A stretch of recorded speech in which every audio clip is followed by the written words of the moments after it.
Hello and welcome, paranormal enthusiasts and curious minds alike.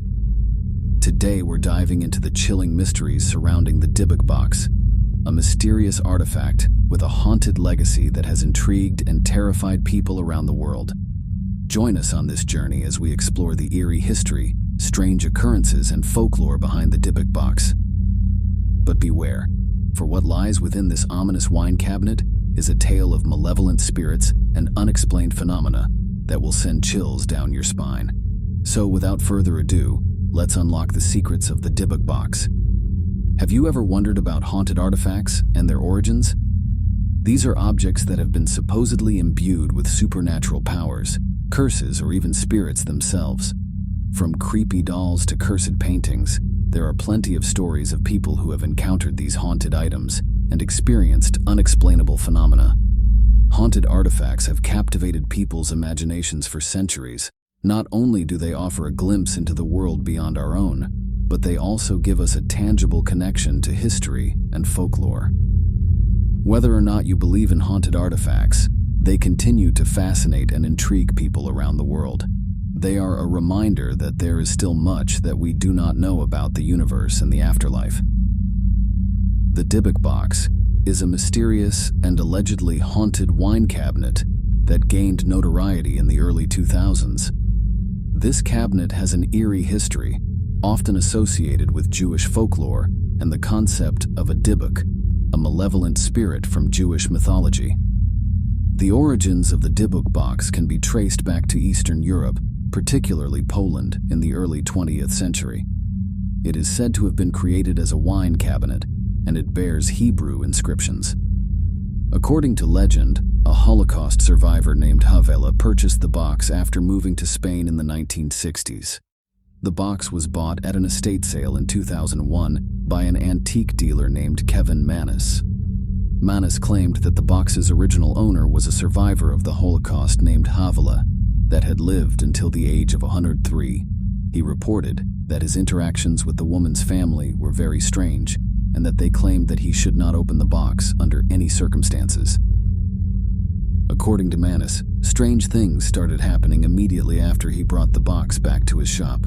The strange scent of jasmine permeated the air around it, and lights in the basement where it was stored mysteriously broke. Further, another employee of the shop reported otherworldly screaming coming from the box.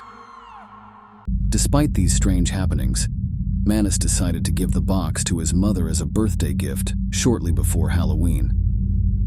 According to Manis, shortly after she received the box, his mother experienced a stroke. Later, she would attribute this experience to being in the box's presence. After over a year of trying to get rid of the box, Manis successfully auctioned the box off on eBay. After moving through another buyer, the box ended up with Jason Haxton, who paid $280 for it. Haxton claimed that he didn't believe the strange stories associated with the box, saying that he was too science-based. He also did not heed the warning from the box's original owner and opened the box. Inside, he found a goblet, 2 locks of hair tied with string, pennies dated in the 1920s, a dried rosebud, a small granite statue engraved with gilded Hebrew lettering, and a cast-iron candlestick holder. Shortly after receiving and opening the cabinet, Haxton claims that he experienced a tidal wave of bad luck. Haxton claims that he got very ill shortly after the box arrived, and other problems plagued him for months. Eventually, Haxton said that he consulted with a rabbi, who told him to place the box inside a wooden container, lined with gold to negate whatever spirit the box contained. Haxton claims to have done this, and then locked the box inside a military-grade case. Haxton also wrote a book about his experiences with the box, entitled The Dybbuk Box, which was published in 2011. This book would go on to inspire a film in 2012 called The Possession. Since the film was released, the Dybbuk Box has been a modern internet urban legend. Most of the box's fame has come from ghost hunter Zach Bagans, host of Ghost Adventures. Bagans bought the Dybbuk Box from Jason Haxton in 2016 for an undisclosed sum and placed it in his haunted museum in Las Vegas. Bagans' antics with the box including allowing a curse to pass from the box to rapper Post Malone in 2018 and opening the box on camera in 2020, have cemented it in the annals of paranormal lore, right alongside artifacts such as Annabelle and Robert the Doll. During an episode of Ghost Adventures Quarantine, Kevin Mannis told Zach Bagans that the infamous box is not the only one of its kind. He gave Bagans a second, smaller box and claimed that these two were part of 10 total boxes that were hidden around the globe. He claimed that the original owner of the box, Havela, was attempting to contact a good spirit to fight against the Nazis during the Holocaust. The Dybbuk that she summoned was separated and contained in these 10 boxes, and if they were ever brought together, they would unleash evil upon the world. According to Mannis, he was originally in possession of 8 of these boxes, 2 of which he has now passed on to Bagans. The other 2 have never been found. Is the Dybbuk Box a clever eBay hoax? Despite its worldwide fame, there are many skeptics who believe that the Dybbuk Box is really a well-executed hoax perpetuated by Kevin Mannis, the author of the box's original eBay listing. Mannis has a background in advertising and creative writing, and many believe that the whole story of the box's origin, with an elderly Holocaust survivor, was manufactured so that he could sell the box for a higher price. Earlier this year, Mannis admitted that the entire eBay listing from 2003 was a work of fiction in an interview with a reporter from Input magazine. "I am a creative writer. The Dybbuk Box is a story that I created, and the Dybbuk Box story has done exactly what I intended it to do when I posted it 20 years ago." Kevin Mannis in an interview with Input magazine in July 2021. Mannis also admitted that he manipulated the original wine cabinet into the object that is now known as the Dybbuk Box. He says that the carving on the back is his work, and the granite statue found inside is also one of his creations. The locks of hair were taken from a friend of Mannis's as yet another creepy prop in his story. Not all of the details in Mannis's story are false, however. His mother really did have a stroke after receiving the box on Halloween.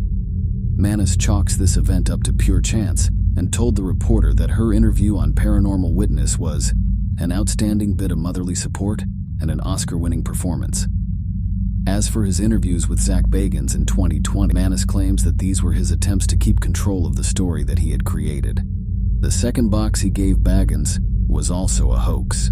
Faith remains in the Dybbuk Box. Despite this explosive admission, there are many people who still believe that the Dybbuk Box is haunted. Bizarrely, the largest proponent of this theory is Jason Haxton, who was the third owner of the box and author of the Dybbuk Box. At the end of his book, Haxton says that he believes that Mannis made up the whole story about the Holocaust survivor, but that the Dybbuk Box is still cursed. According to Jason Haxton, he believes that Kevin Mannis either cursed the box himself, using Jewish Kabbalah techniques, or that he accidentally invited something to inhabit the box by claiming that it was cursed in the first place. Some believe that it's actually Jason Haxton perpetuating the hoax.